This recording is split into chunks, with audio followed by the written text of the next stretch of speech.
Hi.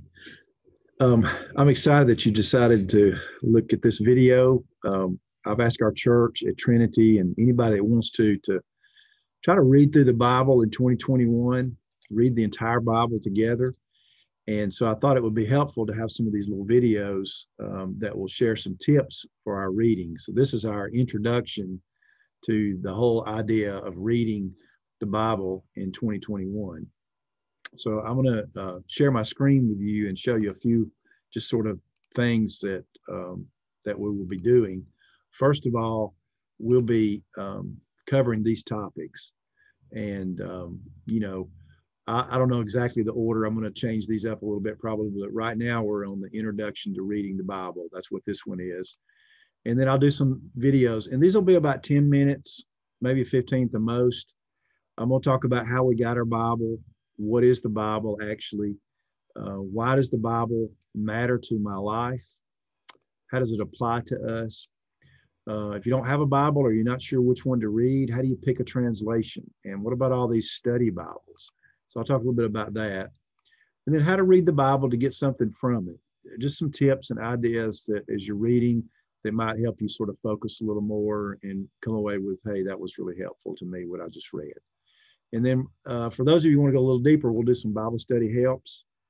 I know some of you want to. So there's some tools that we have available to us that just sort of can help us sort of learn more about the culture and the context and even get comments from people who studied the Bible a long time. So I'll talk about some of these tools, that we have. So we'll stop sharing for a minute. So anyway, I hope this will be helpful to you as we go through it. Now, I want to mention a couple things about the Bible. It's very long. It's a big book. In fact, it's really a book of books. It's like a library full of different books, writings that span centuries, and they're all combined into one thing we call the Holy Bible. So don't get intimidated because it's so big. Just take your time. The plan we have is a 5-day plan, and I'll show it to you in a few minutes. But as you get into it, you're going to find some things that are very foreign to our day and time. A lot of the stuff was written in a context very different from ours, ancient times, in fact. A lot of Jesus' stories, for example, are to an agrarian society, not an industrial technology age like we live in today, not a modern age. But still, people throughout the years have found that there are timeless lessons in it. And I hope you will too. Somehow, these words of God transcend our context, the when of our living and the how of our living, and even who we are, no matter where we come from. The Bible has a way to speak to us. A lot of times we think about the Bible as living words. And that means even if you've read it many times before, you can go back to a passage you know well, or you think you do, and then God somehow speaks to you or shows you something, or you see something that you didn't see before. Maybe it's because of your age, your place in life at that point. Maybe it's what you're going through. Maybe it's just a work of the Holy Spirit to say, this is what I want to teach you right now. So I hope that you'll gauge it and listen for those lessons. But I want you to think too, as you get into it, there are going to be a lot of names that'll be very foreign and different to you that we don't sling around much these days, landmarks and cultural things that are very, very different. Don't let that bog you down. Don't get stuck there. Do the best you can, read through that. One thing you'll encounter, though, are these incredible stories. There's stories in the Bible that still speak to us in a lot of ways, even though it's from a different time. And I hope that you'll love those stories like a lot of people do. One of them, for example, is in the first book of our Bible called Genesis. There's several of these small little chapters dedicated to the story of a man named Joseph. Somebody once said this is one of the greatest short stories ever told. And it's included in our Bible. And you'll find a lot of things like that in our Bible. And so I think you're going to enjoy it. As you read through it, you'll be struck, I think, as people have throughout the centuries have read the Bible, you'll be struck by some sense of hope. The Bible gives us a lot of hope to endure. It gives us a sense of inspiration. It gives us some guidance. I think you may find guidance. What am I here for? And those kinds of things. And also, I think it'll give you some hope to feel like, I want to be a part of something greater than me. I want to I want to be a part of something maybe even eternal. I want to help shape this world And the Bible will really prompt us to get out into the world, to get and make a difference. And so I think it's pretty exciting what it'll be. I want you to hold two questions in mind as you're reading. Who is God? The Bible's going to speak to us about the character. It's primarily a book about God. Who is God? And then the second question is, who am I? Who are we?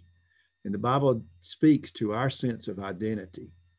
Now, as you read it, pick out the version that's best for you and the way you do. You may take the big books. I've got a book of Bible. I like it best. It's something about turning the page. But a lot of you, and I've done this many times too, you have it on your phone, your laptop, your tablet, your computer, and that's great too. And there's even audio versions, and those are good. Sometimes even just to listen to them when you're reading and thinking, oh, how do you pronounce these words? So I think that's a great way to try it, whatever fits you. And as you're reading, I want you to think about what I'm asking here.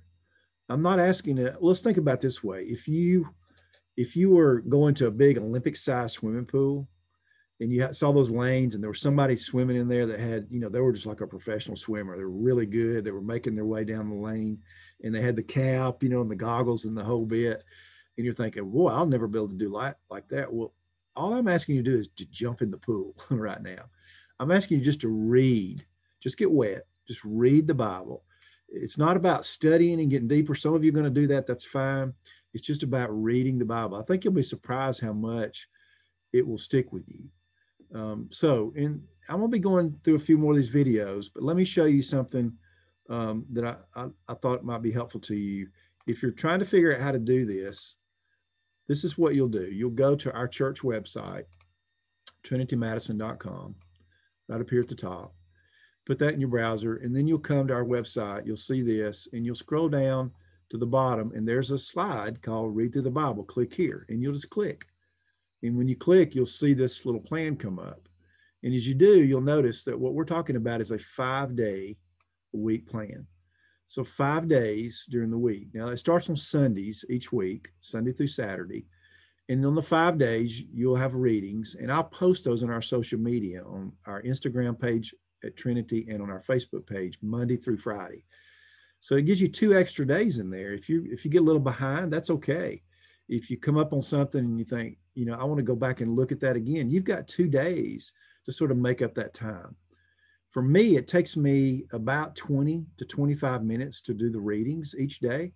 And I take a little marker, a little highlighter on my Bible. So I'm a little bit slower than maybe you will be.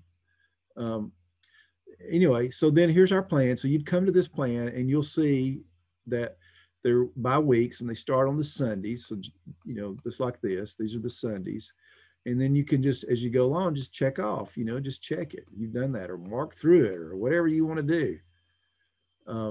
It's whatever's simplest for you. And then we'll scroll down here just for a minute and look. So on let's say week 3, we're starting on week 3. You're going to see these 5 readings for 5 days a week, and it'll have like Genesis and then the little abbreviation Gen, obviously for Genesis.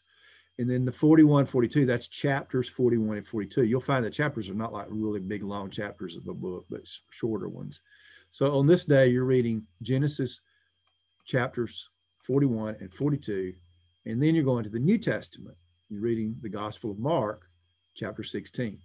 Sometimes you'll have a psalm. So every day you're going to have an Old Testament reading from the older parts of our Bible and a New Testament reading from the new parts of our Bible in the times of Jesus. These Gospels tell about his story and about his people called Christians in the early church.